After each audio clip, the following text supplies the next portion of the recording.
जब एक वस्तु को निश्चित मूल्य पर बेचा जाता है, यदि 33.1/3% पर बेचा जाता है, मतलब एमआरपी का 33.1/3% मतलब 1/3, तो 33.1/3 हानि होती है, तो 1/3 हानि होने का मतलब है कि सीपी का 2/3 आएगा, मतलब कट जाएगा। तो एमआरपी और सीपी का रेशियो हम लोग 2:1 कर सकते हैं, मतलब सीपी को 100 मानेंगे तो एमआरपी हमें 200 आएगा।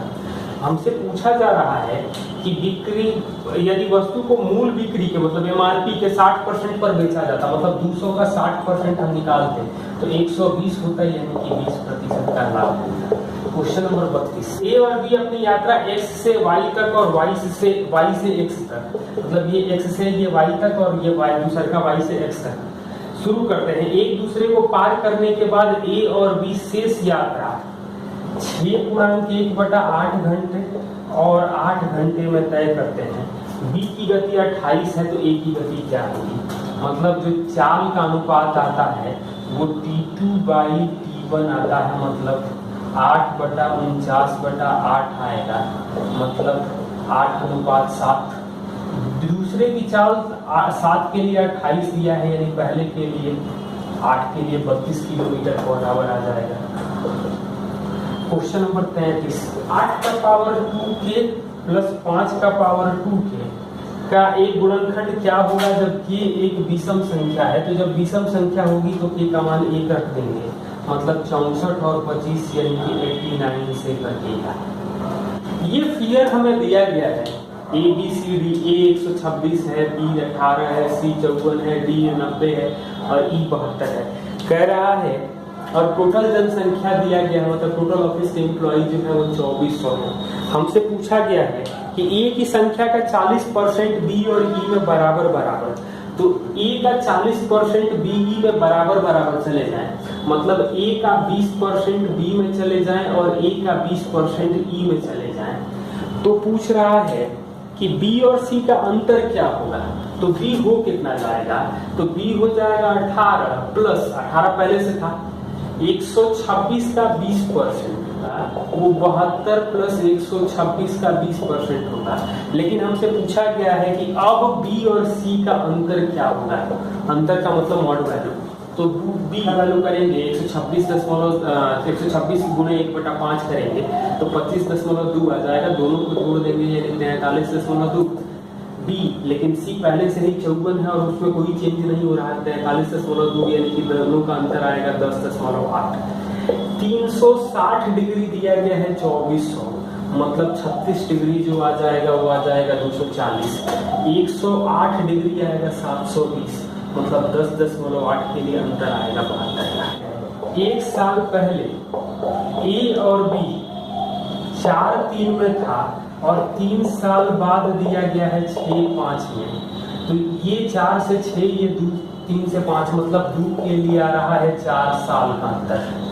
और हमसे पूछा गया है 9 साल बाद, मतलब 6 साल और बढ़ रहा है, तो 2 के लिए 4 साल है, मतलब 1 के लिए 2 साल आएगा, तो 6 साल का मतलब ये 9, मतलब 6 साल और बाद है तो 3 जोड़ देंगे तो 9-8 आ जाएगा। या 1 साल पहले एज 8 और 6 थी, मतलब वर्तमान जो उम्र हो जाएगी वो 9 और 7 होगी। 9 साल बाद उम्र जो होगी वो 18 और 16 होगी, अनुपात करेंगे तो भी 9-8 आ जाएगा। ऐसे भी हम लोग देख सकते हैं। क्वेश्चन नंबर 36, 2014 से 17 तक ए, 2014 से 17 तक ए और 2015 से 18 तक बी का निर्यात, तो ए कितना प्रतिशत कम है? तो ए 14 से 17 है तो 200, 150, 275 और 175 जोड़ देंगे तो 350 ये दोनों आ जाएगा और 450 मतलब ये दोनों मिलकर के 800 आ जाएगा। और 15 से 18 तक बी जो है वो 250, 200, 275 और 325 मतलब 600, 1050 कितना प्रतिशत कम है? तो कितना प्रतिशत कम है? तो ये कर सकते हैं हम लोग 21 और ये 16, यानी कि 5/21 गुणे 100% यानी 500 में 21 से भाग देंगे, तो 24 नहीं आएगा, मतलब 23 और 23 में एक ही ऑप्शन दिया गया है 23.8%। एक ट्रेन x किलोमीटर प्रति घंटे की रफ्तार से 200 मीटर लंबे प्लेटफॉर्म को 30 सेकंड में पार करती है। तो जब ट्रेन प्लेटफॉर्म को पार करती है तो अपनी लंबाई और प्लेटफॉर्म की लंबाई के बराबर दूरी तय करती है, मतलब x गुणे 5/18 30 सेकंड में ट्रेन की लंबाई प्लस 200 मीटर लंबा प्लेटफॉर्म है।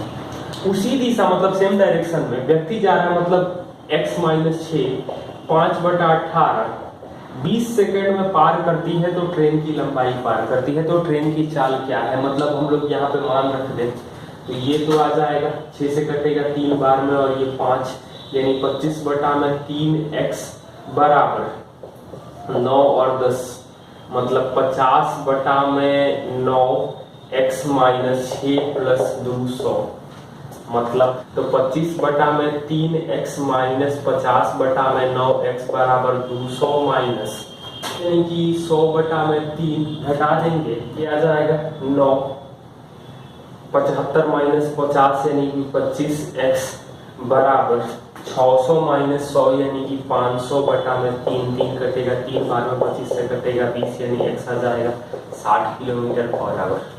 क्वेश्चन दिया गया है 13 संख्याओं का औसत 47 है, मतलब 13 गुणे 47। पहले 3 का औसत 39 है, मतलब 3 गुणे 39।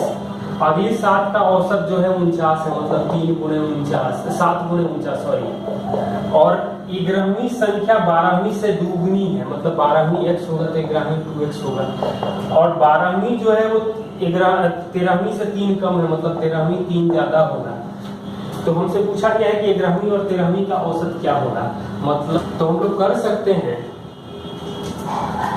3 बार 47 में से 39 घटा दें, 7 बार 47 में से 49 घटा दें और 3 बार हमारा 47 बचा है जो 4x + 3 देगा।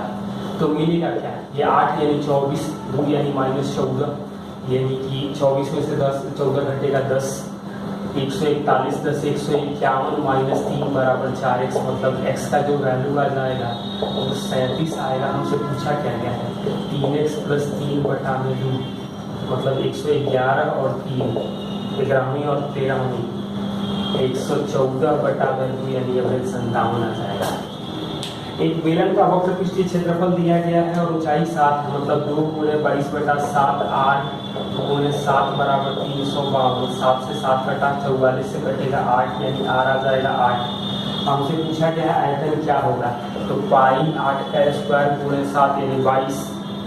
तो 22 गुणे 64 गुणा करेंगे तो 1408, चाहिए लास्ट में 8 देख सकते थे लेकिन 8 के 2 विकल्प दिख रहे हैं तो गुणा करना पड़ेगा। क्वेश्चन नंबर 40 दिया गया है ए काम को 6 दिन में बी कर सकता है 8 दिन में। ए 6 दिन में कर सकता है, बी कर सकता है 8 दिन में, सी की सहायता से 3 दिन में, ए बी सी 3 दिन में और कुल पैसा मिल रहा है 1848 रुपया। तो सी का हिस्सा क्या होगा, तो एलसीएम 24 होगा 4 3 8 मतलब 8 के लिए 848 मिल रहा है। तो सी एक काम करेगा, एक के लिए सी को मिलेगा हमें 221 रुपया।